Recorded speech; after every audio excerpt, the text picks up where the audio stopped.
Bonjour et bienvenue pour ce nouveau journal de la Paracha de la semaine, Parashat Devarim pour Torah Box. La parole forte de Philippe Val. La haine du nouveau mouvement noir américain.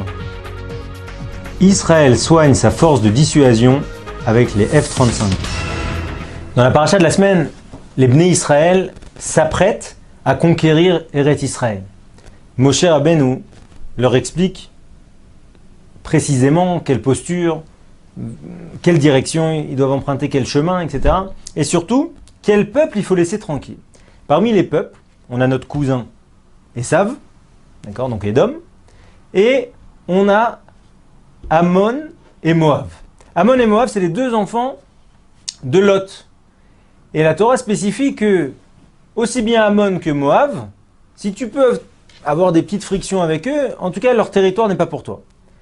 Et la paracha d'expliquer que la mesure, pour récompenser le silence de Lot, qui était avec Abraham, ou plutôt Avram et Sarai au moment où ils étaient en Égypte, et que Lot s'est tué au moment où Avram a présenté à Pharaon Sarai comme sa sœur.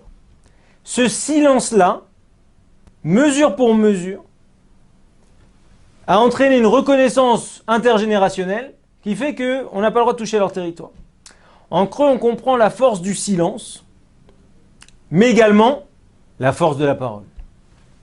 Et là, c'est précisément de ça qu'il est question cette semaine avec Philippe Val. Alors pour ceux qui ne le connaissent pas, Philippe Val, c'est l'ancien patron de Charlie Hebdo.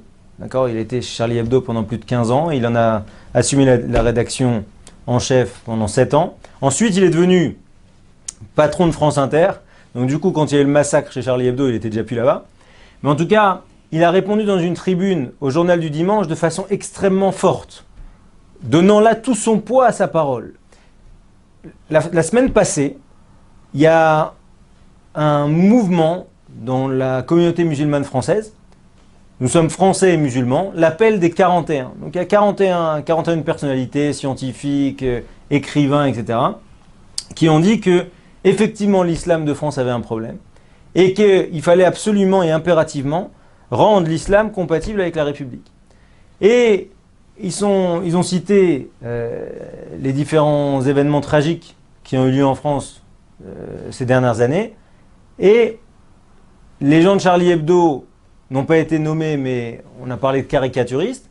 Et pire que ça, il n'y a aucun attentat anti-juif, que ce soit l'hypercacher, que ce soit les attentats à Toulouse, qui ont été nommés dans l'appel et dans la succession d'événements terroristes qui ont touché notre pays.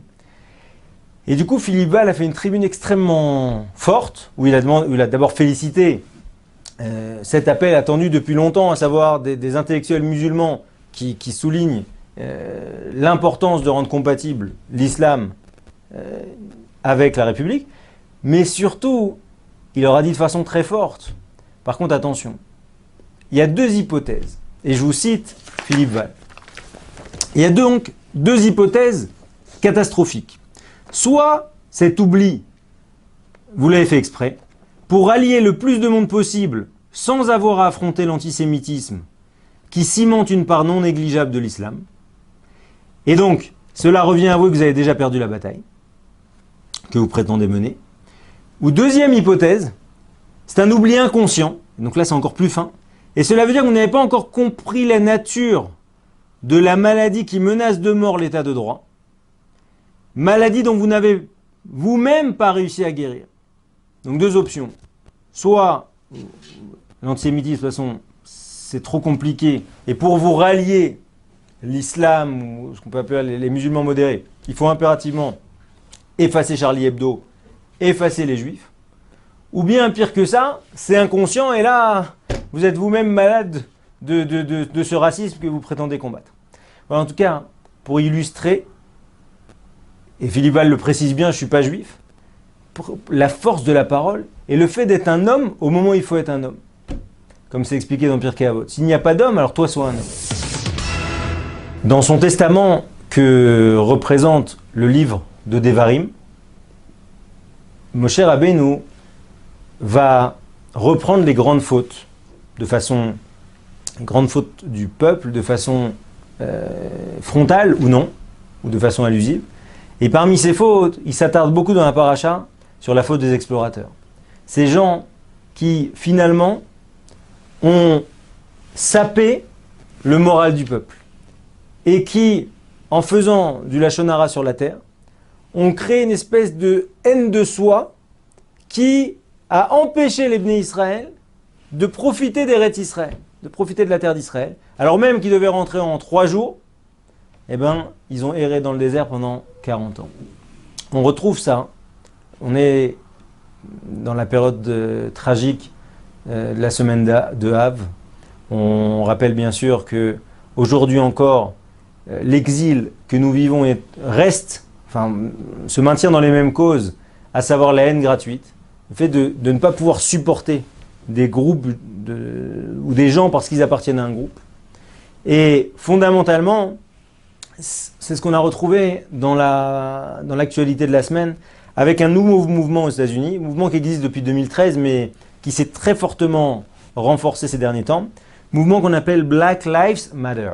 Ça veut dire la vie des Noirs a une importance. C'est un mouvement qu'on voit partout aux États-Unis, des grandes manifestations un peu partout, suite aux bavures policières ou voire aux assassinats de Noirs américains. C'était à Ferguson en 2014, et puis là, il y a eu malheureusement de nombreux cas ces dernières semaines. Et alors c'est très intéressant, cette semaine s'est passé quelque chose de très fort. Une certaine Rachel Gilmer, de mère juive, qui a toujours assumé qu'elle était juive, etc., qui là a redéfini les objectifs de l'association, enfin du mouvement, donc évidemment de faire en sorte de limiter au maximum les délits de faciès, de renforcer tout ce qui était affirmative action, mais aussi le soutien de la Palestine contre l'apartheid et l'État raciste que constitue Israël. Alors il faut savoir que historiquement, notamment en 2014, donc quelques mois après qu'il soit créé, il y a eu une énorme manifestation à Manhattan et à Brooklyn, où ont participé des milliers de juifs religieux ou moins religieux, qui ont soutenu ce mouvement, comme ça a toujours été le cas historiquement aux États-Unis. C'est-à-dire que les mouvements de civil rights, tout ce qui était obtention des droits civiques, etc., ont toujours été soutenus par les juifs américains. Et là, en fait, c'est la rupture. C'est que, quelque part, encore une fois, malheureusement, comme c'est le cas, ça a été le cas historiquement dans le conflit israélo-arabe, où dans la plupart des cas, c'est des juifs qui ont monté la cause palestinienne, Ronnie Broman, une liste qu'on ne pourra pas s'arrêter de nommer ici. En tout cas, un ensemble d'intellectuels assumés de gauche qui ont participé à renforcer cette haine du juif, cette haine de soi. Et c'est là ce qu'on retrouve encore ici, au point que cette semaine, la plupart des communautés juives et des associations juives se sont désolidarisées de ce mouvement.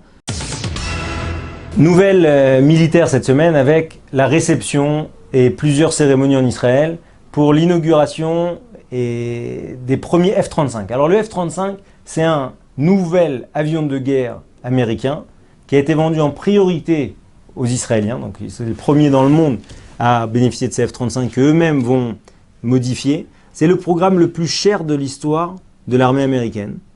Et l'objectif militaire israélien à travers ces avions-là, ces avions furtifs qui bénéficient de tous les dernières nouveautés technologiques, c'est de maintenir cet écart technologique important. Puisque en fait, depuis quelques années, la doctrine militaire israélienne, c'est ce qu'on appelle la deterrence. Deterrence, c'est la force de dissuasion. C'est de comprendre que la paix ne peut se construire que par la peur de faire la guerre. À savoir qu'on est tellement fort qu'on ne peut pas être attaqué par nos ennemis. C'est ce qu'a souligné encore le ministre de la Défense nouveau ministre de la Défense Avigdor Lieberman cette semaine, dans sa première allocution devant le comité des affaires étrangères à la Knesset, et il a appuyé encore le fait que ça fait 10 ans passés depuis le dernier affrontement avec le Hezbollah, et ce qui est fondamental, c'est que le Hezbollah comprenne que s'il nous provoque, ça va être tellement destructeur que malgré sa haine, son désir énorme de briller parmi les autres groupes terroristes, eh ben, il est obligé de se réfréner. Et ça, c'est précisément ce qui a marqué dans la paracha de la semaine. Dans la paracha de la semaine, il y a marqué « N'ayez pas peur ». Les ennemis doivent vous craindre. Plus qu'ils doivent trembler quand ils entendent votre bruit. C'est texto les mots de la paracha de la semaine. À savoir que on doit faire une telle impression de force, justement parce qu'on a ce lien si particulier avec Akadosh Baruch Hu, que les gens ne viendront même pas nous attaquer. Et c'est ça qu'on se souhaite. Alors aujourd'hui, malheureusement, et je dis bien malheureusement, on est obligé de briller ou de maintenir cet écart à travers une force militaire, c'est-à-dire à travers les outils, les armes des sables, les armes de l'Occident. Et on espère, en cette veille de Tisha B'Av, que bientôt on brillera par notre gdusha, par notre sainteté, par notre capacité à chacun être bien dans sa vie en perpétuant la Torah et en travaillant ses traits de caractère. Shabbat Shalom, un très bon jeûne à tous, et en espérant que d'ici là, le Mashiach sera venu nous délivrer de ce jeûne et de toutes les misères.